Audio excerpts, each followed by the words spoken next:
Good afternoon, folks. Big Bo with RVs with Big Bo, aka the Van Man, and got another ultra rare used Class B camper van we're going to show today. We're going to review it at Parkway RV Center. And guys, I don't say this very often, but I have never reviewed one of these before. Now, I've reviewed every kind of Sprinter van you can think of, but I've never done a Road Trek Agile SS, guys. This is the baby Sprinter. This is a shorter version of its bigger brother, the Adventurous. It's a shorter camper van. It's only 19 feet 5 inches long, where the Adventurous is 23 feet long. This one's got a different motor, a 2.1 inline 4-cylinder turbo diesel with 161 horsepower and 265 pound-feet of torque that we're going to drive. Because I've never driven one of these, guys. I've never driven the baby Sprinter chassis with the 2.1, so I will definitely be driving this one, give you my honest opinion how it drives toward the end of the video. But let's look around it, guys. It's got 64,000 miles on it. It's got a few little issues with it that we're going to fix. Some of them we're not.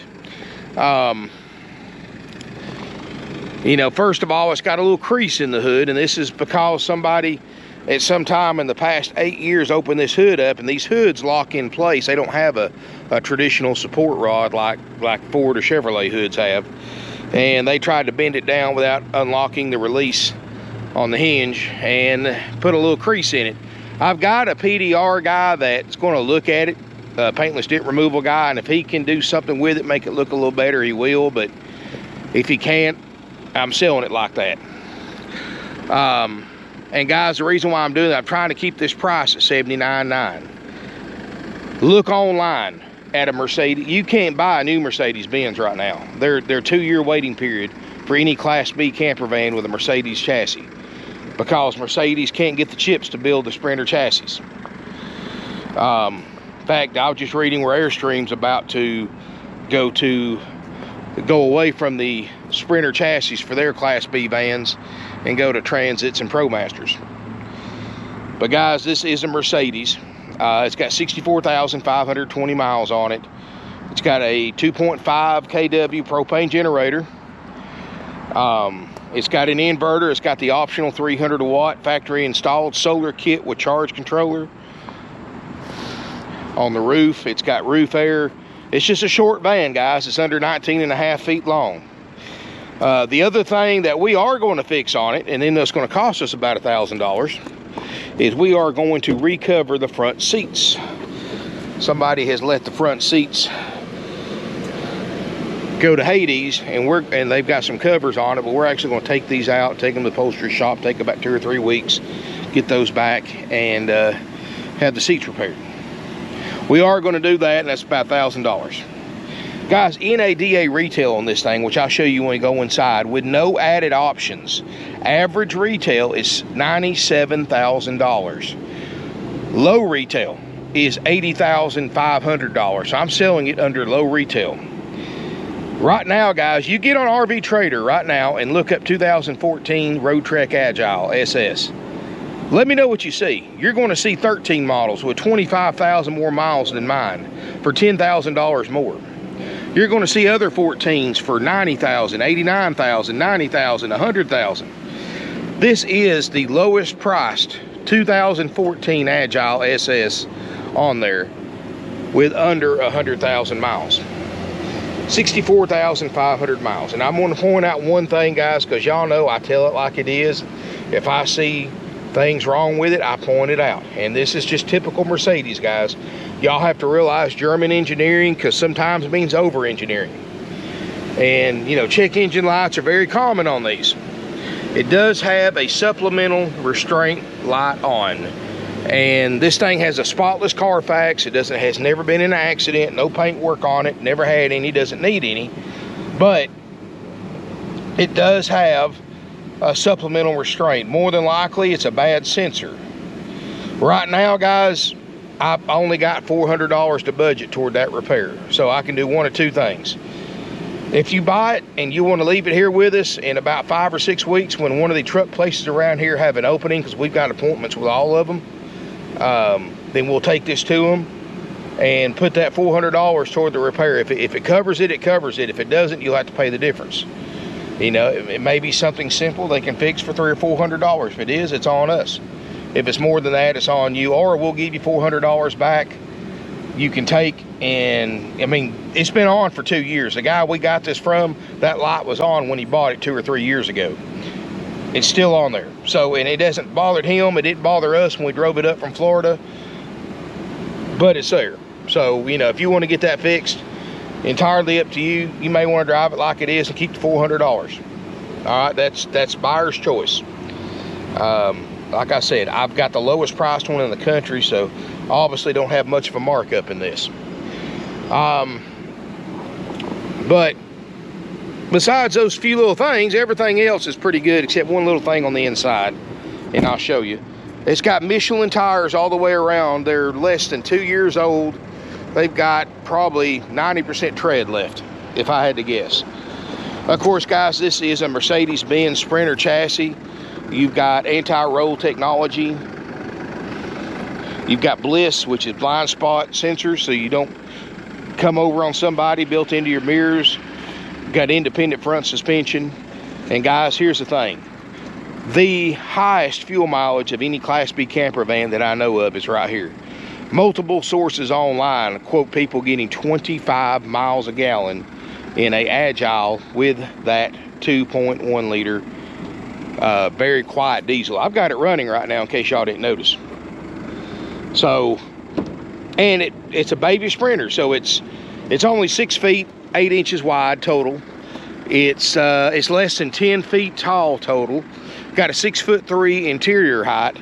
So this is a lot smaller van than an Adventurous, which is also on the Mercedes-Benz 3500 chassis. It's longer, it's wider, and it gets around 21 miles a gallon.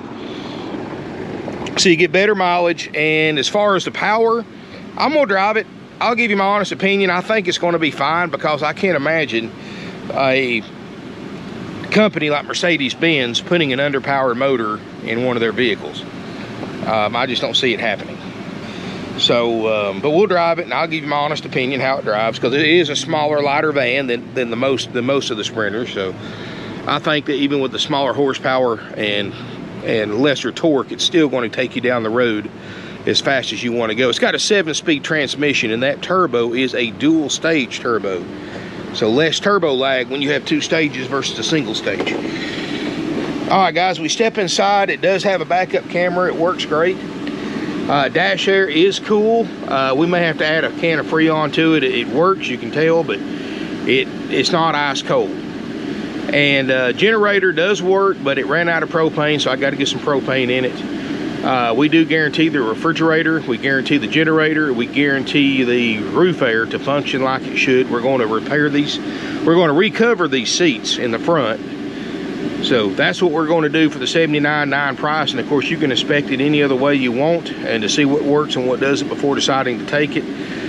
This thing has been pretty well cared for, besides the seats. And it's got a spotless Carfax, guys. It was bought new in Alabama. It's been Alabama and North Florida its whole life. So hasn't been up north in the Rust Belt or any of that stuff. Or if you want, and if I haven't taken the seats out by then, if you want to, you know, if you want to take the seats just like they are with the cover, then we'll discount you $1,000 what it cost us to have the seats recovered. And guys, this is a shorter van than most, so understand it's going to be a little bit tighter in here than the bigger road treks that I shoot with the Sprinter chassis. But I do like the 6'3" height, because I can almost stand up in it. I'll have to duck down just a little bit under the ACs and the lights, and that's unusual for me. In the back, it has a power sofa, and it's got a little bit of flaking on the sofa.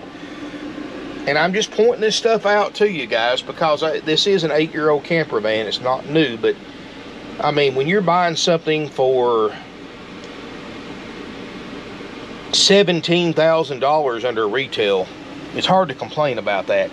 I do like the fact it's got a removable screen over your back door. So like, say you've got your bed folded down. This makes a 69 by 73 inch bed when completely folded out. You're stopped somewhere, you know, boondock camping, you can open that door up and let some air in, especially if you're backed up to a lake or a creek or something like that, and have the screen to keep the bugs out.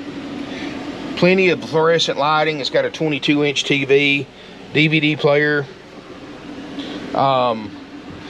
Like I said, it does have a built-in inverter. It does have a 300-watt solar panel. So that's a lot of solar for this size vehicle, and that's what the brochure says, guys. I don't know. That's, you know, I would think 100 watt would have been about all you could fit up there. But then again, you know, when you've got the money Mercedes has got and the money Road Trek has, you can put the latest and greatest stuff in there. It does have a bathroom. It is a wet bath. So the shower and the toilet, which is about all you can fit in something like this. The shower and the toilet's all built in together. Of course, you can open this door up to make a privacy screen for when you're getting ready. And then you got a shower curtain that goes across the top here. RV toilet's got all the holding tanks. You know, not the most comfortable shower, but here's the thing, guys. You know, this is all you can get in a 19.5-foot motorhome. Because if you had a separate shower, it would be so micro you couldn't even turn around in it. So this is the only way to get a decent sized shower in a vehicle this size. Because this is about as small as you're going to get in a motorhome. You got solid surface countertops.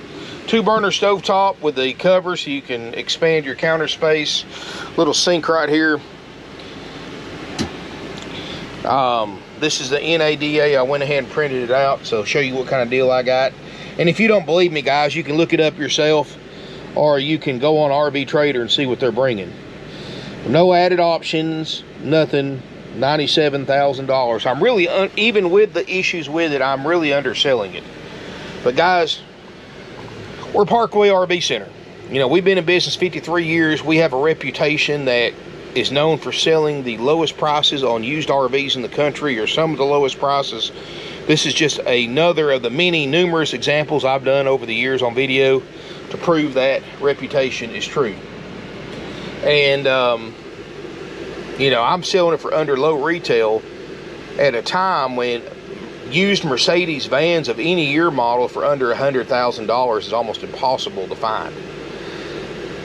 And I'm literally selling this for less than what I could send this thing to an RV auction and get for it at an RV dealer auction. I have no doubt in my mind this thing would bring $85,000, maybe $90,000 at a dealer auction, just like it sets. But then again, if I did that with all my inventory, even though I'd make more money, I'd have several acres of prime commercial property sitting here empty, and a bunch of employees want to know how they're going to make a paycheck. So I can't do that, even though, believe me, it's tempting sometimes. Refrigerator works. It is a 3.6, runs on 12 volt or 110, and it works great. Got it on right now. It's already getting cold. Got a pretty good bit of storage. Got your little fold out tray right here, or fold out pantry. You've got a microwave and convection oven.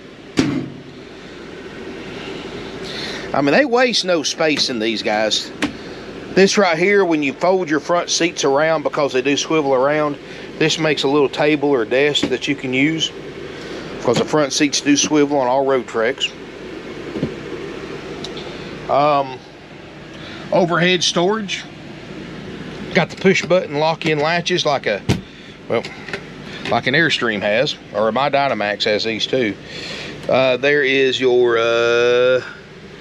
I suppose that's your charge controller. We are getting solar right now. And we do have an inverter, so you can run like your TV, DVD player, or Blu-ray, whichever that happens to be, on top of your, there's your power center where all your fuses and stuff are at. Surround sound speakers. It's got a good sounding Mercedes stereo built into the dash. And, excuse me. Trying to do this one-handed and open these cabinets with the other isn't always the easiest thing to do sometimes. Here's your control center. And the generator will run for a second until it runs out of fuel. It's just got a little bit of propane in the line. 100 and some odd hours on the generator, so it's hardly been used. We will put some fuel in it and of course run it for several hours, make sure it does like it's supposed to. Day night shades all look good, so you can shut everything off at night for privacy. Not bad, guys. Lowest price one in the country right here, $79.9, haggle free firm. Like I said, we're going to recover the seats. We'll put $400 toward the repair of that airbag light if you want to fool with it, or give you $400 off. I've showed you the good and the bad about it. The book, you know, when you're looking at, again, $97,000 retail, you know, I'm even with the issues with this, I'm underselling it by at least $10,000–$12,000. And this is certainly one that you can't find at your neighborhood RV dealership. There's only a handful of these on RV Trader, and they're all for more money than this one. New ones, guys, are 150 grand and a 2-year waiting period, or longer. I haven't checked it in a while, so it might even be longer than that. 64,000 miles on a Sprinter chassis, which is designed with a service life of 500,000 miles, is what Mercedes originally designed a Sprinter to do, with low service intervals. In fact, the next service interval on the dash was 18,000 miles from now. So, and yes, guys, service does cost more than a Mercedes, but you have to do it less. So that's less time. It's in the shop, more time. You're out on the road enjoying it. And if you've got questions about this motorhome, guys, give us a call, 706-965-7929. If you're interested in buying it, give us a call, same number. Honestly, guys, I will be surprised, because there's people looking for these and they're used to seeing these things for $89,000, $90,000, $95,000, maybe even $100,000. They're going to jump all over this when it hits the internet for $79,900 with decent miles. So don't expect this one to be on the market. It could be sold in hours, if not sooner. If, you know, I highly suggest calling first, make sure it's available. If it is, I would strongly recommend leaving a deposit on it, because if you don't, the next person will that calls. You know, vans are not cheap, guys. They're not cheap for us to buy or sell. And believe me, I'm actually making about half as much money on this as I would normally like to, because I like to brag to everybody, hey, I got the lowest priced one in the country. Here it is. So anyway, guys, thank you for watching. If you'll hang tight, I'm going to get Shane or one of my other guys to ride with me. We're going to take this thing down the road. You get to see me drive a 2.1 liter for the first time, and I'll give you my honest opinion about power, about how it drives and rides. It's a shorter wheelbase van, a more narrow wheelbase van, and it's just 4 wheels instead of the 6 wheels. So it's definitely, like I said, it's definitely for somebody looking for a smaller van. It's just strictly a 1 or 2 person van, nothing more. Anyway, guys, thank you so much for watching. I really appreciate it. So hang tight, and I will see you from the driver's seat. All right, everybody, now we're going to test drive this little Mercedes. And like I said, it's my first time driving one with a 2.1 liter. So I'll definitely let you know my honest opinion about it. I've got one of my salespeople, Shane, here, and thank him for coming out and joining us on this review. And if you've got any questions about this RV, you can call or text Shane on his phone number, which is 423-347-8478. You can call him or text him anytime about this little Mercedes or anything else we've got for sale. 2 in the morning. Yep. All right, guys. One thing I do want to, a couple of things I want to point out before we get on the road. This thing has got a lot of leg room, more than most vans, which is very important. I'm 6'4", so that's a pretty important thing.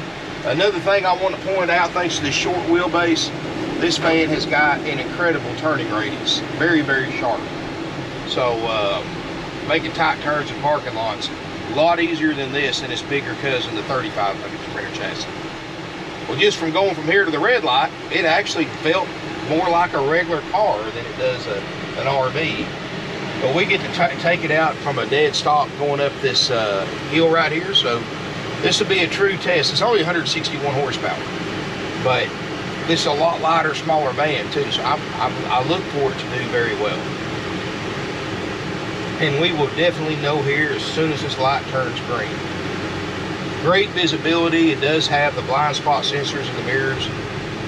That's really handy. But we'll see what she does.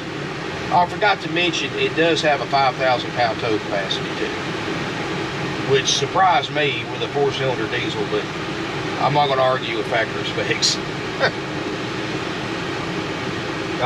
Cruise, all that good stuff. We'll try that out and go from there as soon as we get through this long red light.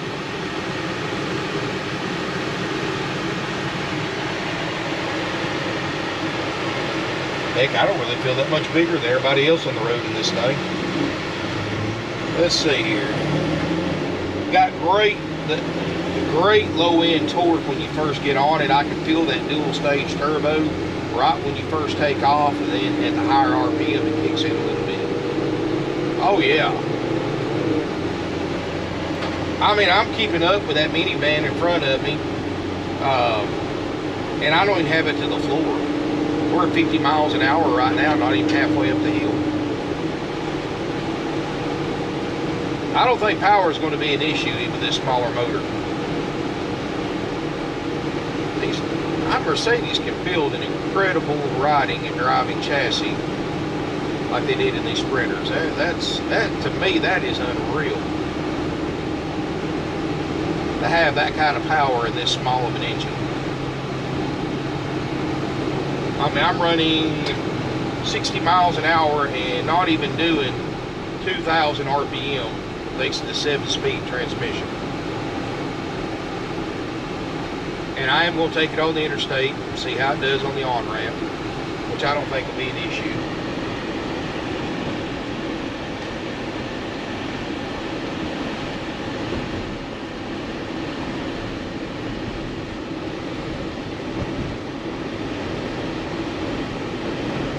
I'm going to put it to the floor. Even at the floor, it's not going above 3,000 RPM. I mean, we're at 55 right now.